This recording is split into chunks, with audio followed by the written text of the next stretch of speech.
आप सभी का अपने यूट्यूब चैनल एग्ज़ाम सीकर पर स्वागत है। आज का वीडियो आगरा यूनिवर्सिटी के बीए सेकेंड ईयर के विद्यार्थियों के लिए काफ़ी महत्वपूर्ण है। इस वीडियो में हम आगरा यूनिवर्सिटी के बीए सेकेंड ईयर के विद्यार्थियों के लिए हिस्ट्री का एक क्वेश्चन पेपर लेकर आए हैं। जैसा कि आप सभी जानते हैं, इस बार आगरा यूनिवर्सिटी के बीए सेकेंड ईयर हिस्ट्री का जो फर्स्ट पेपर होने वाला है वह फर्स्ट पेपर सब्जेक्टिव होने वाला है, जिसमें से आपसे 10 प्रश्न पूछे जाएंगे और आपको 10 प्रश्न में से सिर्फ 4 प्रश्न ही सॉल्व करने हैं। जो आगरा यूनिवर्सिटी का जो सेकंड क्वेश्चन पेपर है वह आपका OMR होने वाला है। और इस वीडियो में हम आगरा यूनिवर्सिटी के सेकंड ईयर के विद्यार्थियों के लिए हिस्ट्री का एक OMR क्वेश्चन लेकर आए हैं। यह क्वेश्चन पेपर 2018 का है। ये 2018 में क्वेश्चन पेपर पूछा गया था, यही पेपर है। इस पेपर को हम आपके लिए सॉल्व करने वाले हैं। यदि आप इस क्वेश्चन पेपर में जितने भी प्रश्न पूछे गए हैं इन्हें तैयार कर लेते हैं तो आपके अंक परीक्षा में काफ़ी अच्छे आएंगे, हमें विश्वास है। और इस वीडियो में जो PDF यूज की गई है, इसका PDF आप हमारे टेलीग्राम से डाउनलोड कर सकते हैं, या फिर इस वीडियो में हम इस PDF का लिंक दे देंगे, आप वहाँ से भी डाउनलोड कर सकते हैं। अब जो विद्यार्थी चैनल पर पहली बार आए हैं वे विद्यार्थी चैनल को सब्सक्राइब कर लें। देखिए, पहला प्रश्न है। इस प्रश्न में 100 प्रश्न है और जो इस बार आपके क्वेश्चन पेपर आएंगे हिस्ट्री का या किसी का भी, आपसे 100 प्रश्न पूछे जाएंगे और आपको 100 में से सिर्फ 50 प्रश्न करने हैं। लेकिन हम इस पेपर के 100 प्रश्नों का सॉल्व करने वाले हैं, ताकि आपको कोई से भी आपसे प्रश्न पूछ ले जाए तो आप अपने उस प्रश्नों के उत्तर दे सकें। पहला प्रश्न है, नेपोलियन तृतीय की मृत्यु हुई। आपको बताना है कि नेपोलियन तृतीय की मृत्यु कब हुई थी। नेपोलियन तृतीय की मृत्यु 1873 में हुई थी। देखिए अगला प्रश्न, फ्रांस और प्रशा के मध्य 1870 में कौन सा निर्णायक युद्ध हुआ था। देखिए, फ्रांस और प्रशा के मध्य 1870 में सीडान का युद्ध हुआ था। देखिए प्रश्न 3, सीडान के युद्ध में प्रशा की सेना का कमांडर कौन था। पेड्रिस डी मैकमोहन थे। कौन थे? सेना के कमांडर थे पेड्रिस डी मैकमोहन। देखिए चौथा प्रश्न, किस फ्रांसीसी प्रतिनिधि ने नेपोलियन का समर्पण पत्र सेडान के युद्ध के बाद राजा विलियम प्रथम को सौंपा था। इस प्रश्न का सही उत्तर है जनरल रैले ने। किस युद्ध को सामान्य रूप से वर्ष 1866 का जर्मन गृह युद्ध कहा जाता है। इस प्रश्न का सही उत्तर है सीडोवा के युद्ध को। देखिए प्रश्न 6, ओटो वॉन बिस्मार्क का जन्म कब हुआ था। ओटो वॉन बिस्मार्क का जन्म कब हुआ था। ओटो वॉन बिस्मार्क का जन्म 1815 में हुआ था। लौह प्रधानमंत्री के नाम से कौन जाना जाता है। लौह प्रधानमंत्री के नाम से ओटो वॉन बिस्मार्क को ही जाना जाता है।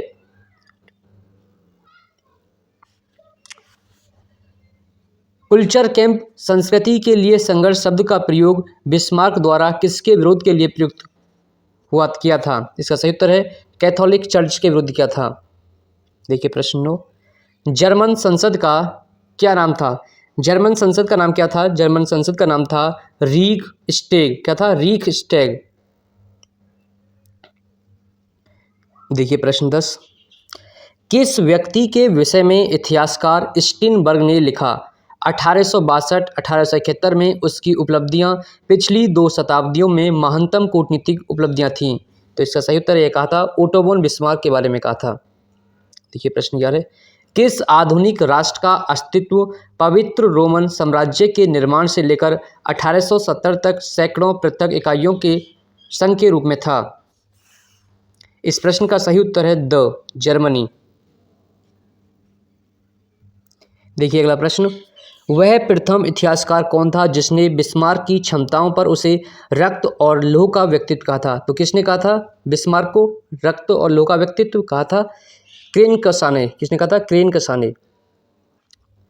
ओटो वॉन बिस्मार्क द्वारा अर्जित सर्वोच्च उपाधि कौन सी थी।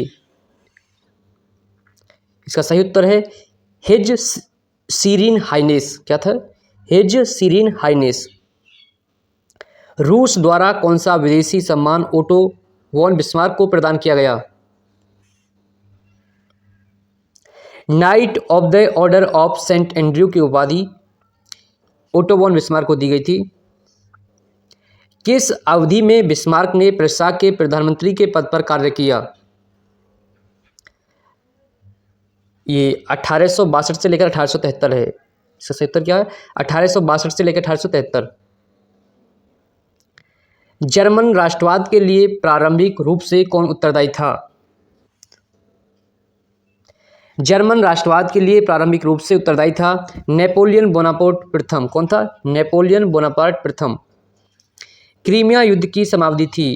क्रीमिया युद्ध कब हुआ था? क्रीमिया युद्ध हुआ था 1853 से लेकर 1856 के मध्य हुआ था। ये 3 वर्ष चला था। निम्न में से कौन सा सुमेलित नहीं है? देखिए, रूस, छोटे पिट ये सम्मिलित नहीं है और तीनों सम्मिलित हैं। 1866 में किस साम्राज्य के संगठन के रूप में बवेरिया, सैक्सनी, हैनोवर तथा वुर्टेम्बर्ग शामिल थे?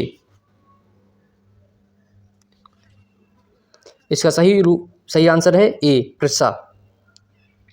प्रश्न 20, इटली के एकीकरण के लिए कौन उत्तरदायी नहीं था? इटली के एकीकरण के लिए नेपोलियन तृतीय उत्तरदायी नहीं था। और जो ये पहले 3 हैं, गैरिबाल्डी, कैबूर, विक्टर इमैनुएल द्वितीय, इन्होंने एक महत्वपूर्ण भूमिका निभाई थी। इनमें से किसको इटली में पितृ राष्ट्र में पिता की श्रेणी में नहीं रखा जाता है? विक्टर इमैनुएल प्रथम को। देखिए अगला प्रश्न, इटली नामकरण के पूर्व इटली को किस नाम से पुकारा जाता था? इटली को इटली के नामकरण से पूर्व से युवा पशुओं की भूमि कहा जाता था। क्या कहा जाता था? युवा पशुओं की भूमि।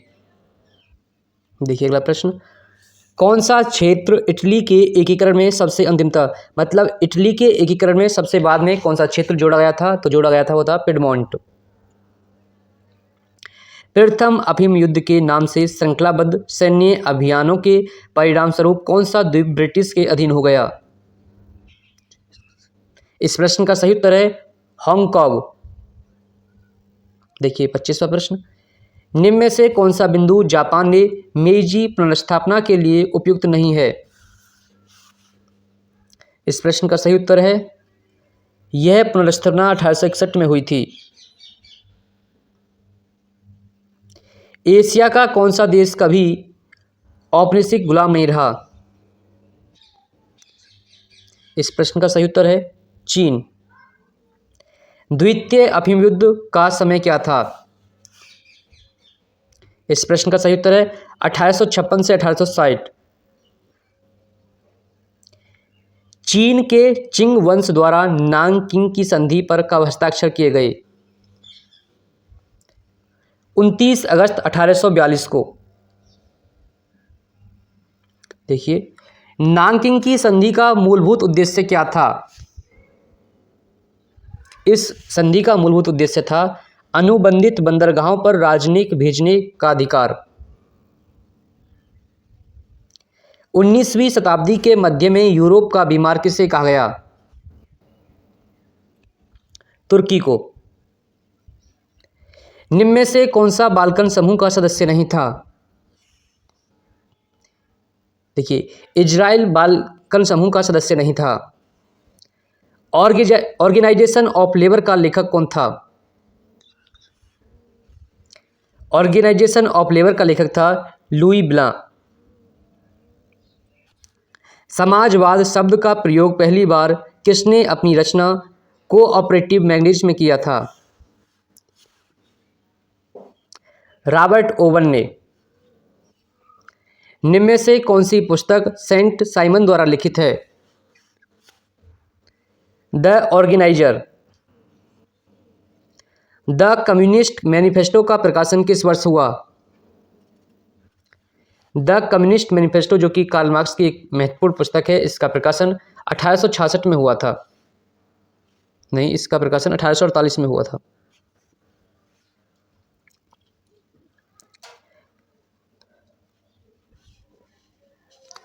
दास कैपिटल का प्रकाशन किस वर्ष हुआ था? दास कैपिटल का प्रकाशन 1867 में हुआ था।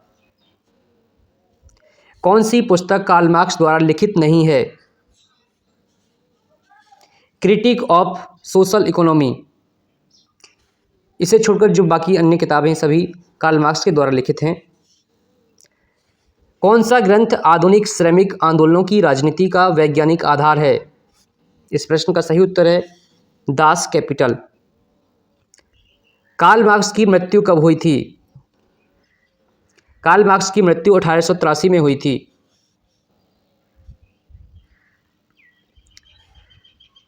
मेरी एंटवायनेट को उनकी किन प्रमुख पंक्तियों के लिए जाना जाता है? उन्हें केक खाना चाहिए। निम्नलिखित में से कौन सा अन्य की तुलना में फ्रांसीसी क्रांति का महत्वपूर्ण कारक है? फ्रांस के दार्शनिक। फ्रांस के किस शासक ने फ्रेंच भाषा में यह कहा, लेटेट सेस्ट मोई, मैं ही राज्य हूं? यह कहा था लुई 14वां ने। जियां जाक रूसो का जन्म कब हुआ था? इसका सही उत्तर है 1872। सामाजिक संविदा के अतिरिक्त रूसो द्वारा लिखित कौन सी पुस्तक महत्वपूर्ण है? एमिली। किसने चर्च और राज्य के पृथक्करण की वकालत फ्रांस में की? वाल्टेयर। यह किसका कथन है, मनुष्य स्वतंत्र उत्पन्न हुआ परंतु सर्वत्र श्रृंखलाओं में जकड़ा हुआ है? यह कथन रूसो का है। यह किसका कथन है, यदि रूसो न हुआ होता तो फ्रांस की क्रांति भी न होती? यह कथन है नेपोलियन बोनापार्ट प्रथम का। किस इतिहासकार ने वॉल्टेयर को फ्रांसीसी विचारों का पूर्ण दर्पण बताया है? H.J. रोज ने। फ्रांस में शब्दकोश का संपादन किसने किया था? दिदरो ने। देखिए अगला प्रश्न, रॉबेस्पियर कौन था? रॉबेस्पियर जन सुरक्षा समिति का अध्यक्ष था। किसने यह कहा, मैं एक पागल कुत्ता हो सकता हूं, निरंकुशता और विशेषाधिकार मेरे काटने से मर जाएंगे? यह कथन किसका था? यह कथन था मिराबो का। फ्रांस की स्टेट्स जनरल में कुल कितने सदस्य थे? इस प्रश्न का सही उत्तर है 3। टेनिस कोर्ट की शपथ की घटना कहाँ हुई? टेनिस कोर्ट की शपथ की घटना वर्साई में हुई थी। पेरिस में बास्तिल के ध्वस्त होने की घटना कब हुई थी? 14 जुलाई 1789 को हुई थी। लुई 16वें को गिलोटिन की प्रक्रिया से मृत्युदंड कब दिया गया? 1793 में। मैक्स मिलेन रॉबेस्पियर की मृत्यु कब हुई? 1774 में, नहीं 1794 में हुई थी। कौन फ्रांसीसी क्रांति के प्रवक्ता के रूप में जाना जाता है? मिराबो। किस द्वीप पर नेपोलियन बोनापार्ट प्रथम का जन्म हुआ? नेपोलियन बोनापार्ट का जन्म कोर्सिका पर हुआ था। कहां पर हुआ था? कोर्सिका। फ्रांस का कौन सा शासक इस प्रकार जाना गया, फ्रांस का सम्राट, इटली का राजा, फ्रांसीसी गणतंत्र का प्रथम काउंसलर, राइन संघ का संरक्षक? इस प्रश्न का सही उत्तर है नेपोलियन बोनापार्ट प्रथम। किस युद्ध के बाद नेपोलियन बोनापार्ट को फ्रांसीसी सेना में ब्रिगेडियर जनरल का पद प्राप्त हुआ? वह युद्ध था टोलो का। ऑस्ट्रिया से कैंपो फोर्मियो की संधि कब की गई? 1797 में। नेपोलियन बोनापार्ट के पश्चात बुर्बो वंश को दोबारा सत्ता में किसने पहुंचाया? लुई 18वां ने। नेपोलियन बोनापार्ट इटली का राजा कब घोषित किया गया? 1805 में। नेपोलियन बोनापार्ट का मृत्यु स्मारक कहाँ बना हुआ है? इस प्रश्न का सही उत्तर है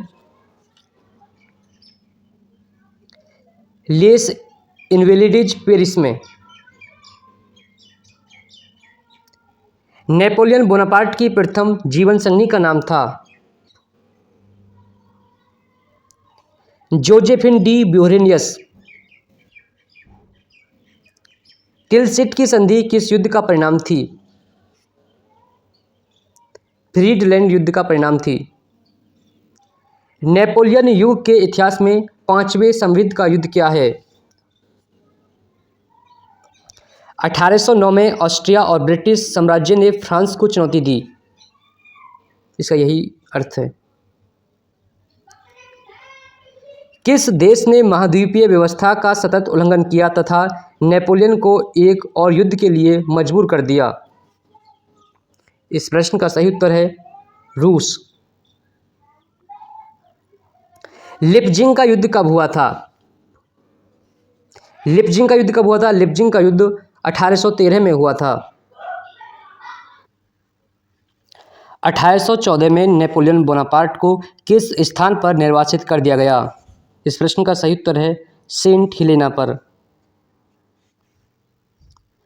सेंट हिलेना द्वीप कहाँ पर स्थित है? इस प्रश्न का सही उत्तर है दक्षिण अमेरिका में। किस युद्ध को नेपोलियन बोनापार्ट की निर्णायक पराजय के रूप में जाना जाता है? वाटरलू के युद्ध को। वाटरलू का युद्ध कब हुआ था? वाटरलू का युद्ध 1815 में हुआ था। सेंट हेलेना में निर्वासित काल में नेपोलियन बोनापार्ट ने कितने वर्ष व्यतीत किए? नेपोलियन बोनापार्ट ने सेंट हेलेना में 6 वर्ष व्यतीत किए। 1789 की फ्रांसीसी क्रांति के किस मूल तत्व का समर्थन नेपोलियन बोनापार्ट द्वारा नहीं किया गया? स्वतंत्रता का।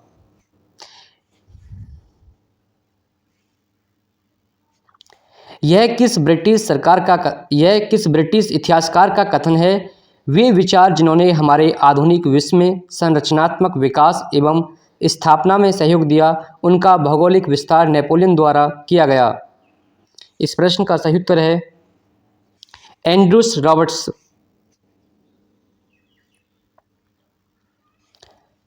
नोटर-डम डी पेरिस में पोप की अध्यक्षता वाले सम्मेलन में कब नेपोलियन ने मुकुट पहना? इस प्रश्न का सही उत्तर है 1804 में।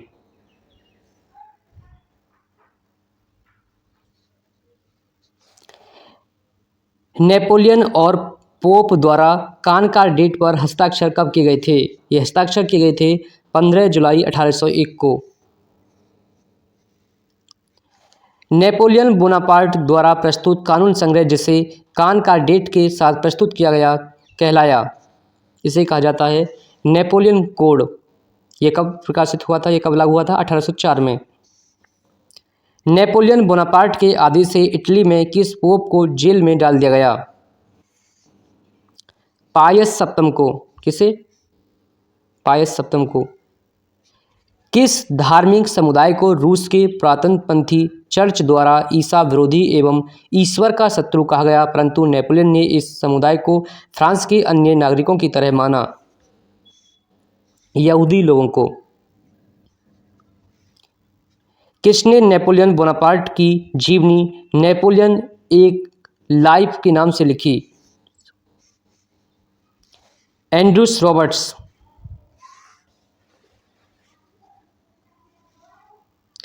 क्रांति के संबंध में यह कथन किसने दिया? वह रोग जिसका इलाज किया जाना चाहिए, एक ज्वालामुखी जिसे शांत किया जाना चाहिए, एक विषाक्त घाव जिसे गर्म लोहे से जला दिया जाना चाहिए। यह कथन था मेटरनिक का। लोकतंत्र की आलोचना करते हुए किसने लिखा? लोकतंत्र केवल दिवस के प्रकाश को रात्रि के अंधकार में परिवर्तित कर सकता है। इसका भी सही उत्तर है, यह कथन मेटरनिक का था। क्लीमेंस वॉन मेटरनिक का जन्म हुआ था कोबलेंज जर्मनी में। तालीरा कौन था? फ्रांस का विदेश मंत्री था। वियना कांग्रेस का प्रथम लक्ष्य क्या था? यूरोप में शांति स्थापित करना। चतुर्मुख संघ नामक संधि पर हस्ताक्षर किस वर्ष किए गए? 1815 में। वियना कांग्रेस किस पर सफल थी? महाद्वीप में शांति और स्थिरता इसने उत्पन्न की। फ्रांस का वह नेता कौन था जिसने लुइसियाना को संयुक्त राज्य के हाथों बेच दिया? Napoleon Bonaparte. पवित्र संघ की स्थापना का श्रेय किसको है? अलेक्जेंडर प्रथम। निम्नलिखित में से कौन सा वियना कांग्रेस में न्यायोचित राजसत्ता के सिद्धांत से संबंधित नहीं है? बुर्बो वंश को पुनर्स्थापित नहीं किया गया।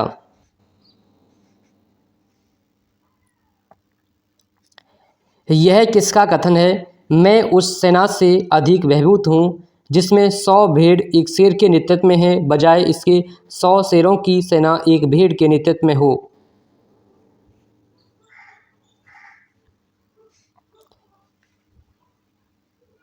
यह कथन था चार्ल्स मोरिस डी तालीरा का। निम्न में से कौन सा बिंदु यूरोप की संयुक्त व्यवस्था का लक्ष्य निर्धारित नहीं किया गया? संयुक्त राज्य अमेरिका को नियंत्रित करना। 1848 में यूरोप में कौन सा बिंदु सत्य नहीं है? कोर्सिका से विद्रोह की शुरुआत। निम्नलिखित में से कौन सा बिंदु यूरोप में 1848 की क्रांतियों को प्रतिबिंबित नहीं करता? राष्ट्रों का बसंत।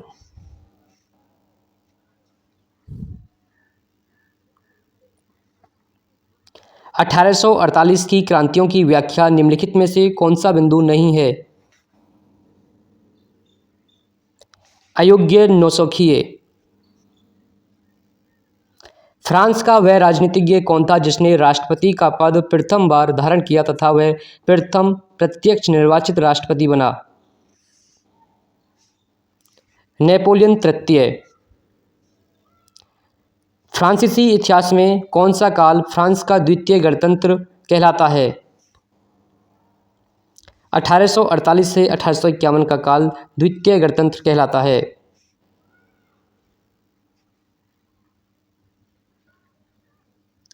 फ्रांस में कुल कितने गणतांत्रिक शासनकाल आए? इस प्रश्न का सही उत्तर है 5। 1852 से लेकर 1870 के समय काल में यूरोपीय राजनीति का नेता कौन था? इस प्रश्न का सही उत्तर है बिस्मार्क। इस वीडियो में जो PDF यूज की गई है इसका लिंक हम इस वीडियो के डिस्क्रिप्शन में दे देंगे और आप इस PDF को टेलीग्राम से भी डाउनलोड कर सकते हैं हमारे से। आप हमें कमेंट करके बताएं कि अगला वीडियो किस टॉपिक पर और किस विषय का बनाना चाहिए। और जो विद्यार्थियों ने अभी तक हमारे चैनल को सब्सक्राइब नहीं किया है वे विद्यार्थी चैनल को सब्सक्राइब कर लें। मिलते हैं एक नए वीडियो के साथ। वीडियो देखने के लिए धन्यवाद।